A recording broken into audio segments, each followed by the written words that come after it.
What up, sports fans? I'm Paulo Camacho, and this is the Macho Sports Report, where I talk to you about the sports stories that matter to me and hopefully matter to you. Alright, guys and gals, I'm a little out of practice, and apparently so is my voice. So why don't we just jump in with a little review of what I missed, huh? After all, a bunch has happened since I last spoke with, well, whatever audience is actually watching me. Let's get to it! Where to begin? Oh, yes, of course! Barry Bonds! Yup, he's back in baseball, as a hitting coach no less. One would think that with his still close relationship to the San Francisco Giants, he must have signed with the Orange and Black, right? Nope.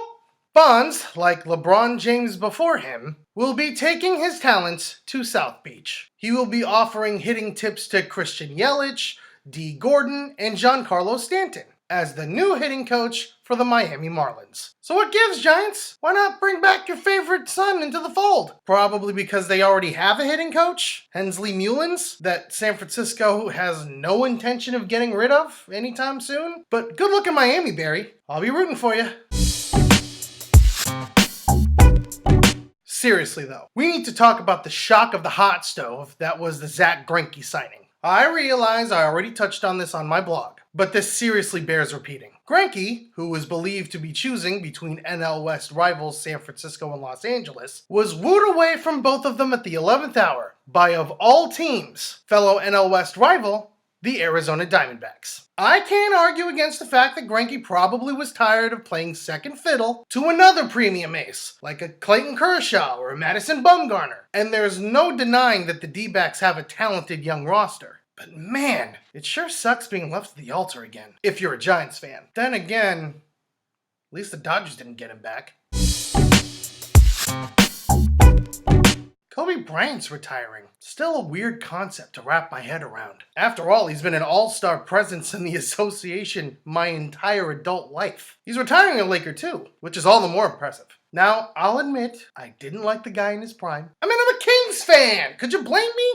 He was one of the biggest Kings killers there was, besides Shaq. But that won't stop me from giving him his due, as one of the best to ever play the game, when all is said and done. He'll likely stand shoulder to shoulder with his airness. 5 championships, 3rd all-time in career points. He's definitely on Mount Rushmore, like it or not. And it's definitely not going to be the same without him on the court. Just one thing, I hope this farewell tour, or whatever it is, he's going on, doesn't get too crazy. I don't know what that means, but I'll know it when I see it.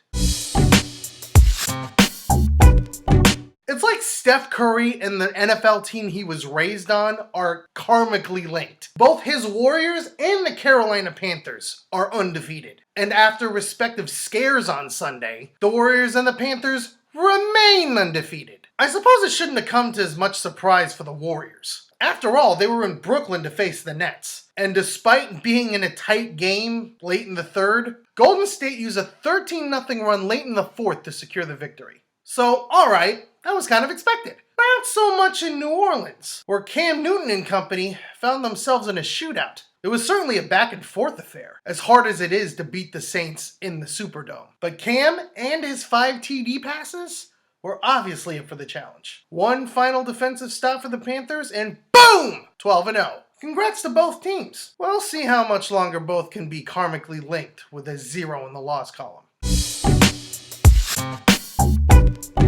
So, the Final Four is set. Not that Final Four. Number 1 Clemson faces off against number 4 Oklahoma in the Capital One Orange Bowl. Meanwhile, number 2 Alabama and number 3 Michigan State square off in the Goodyear Cotton Bowl. How did we get here? Well, Michigan State used a 22-play, 9-minute final drive to come from behind and win what was essentially a playing game against number 5 Iowa for the Big Ten Championship. Alabama basically laid waste to an overmatched Florida team for the SEC title. Clemson was forced to hold off ranked North Carolina in the final minutes to secure an ACC championship and an undefeated season. And the committee didn't penalize Oklahoma for their lone loss to a 5-7 Texas team and gave the Big 12 champions the final slot. Oh sure, now you let in the Big 12 champ.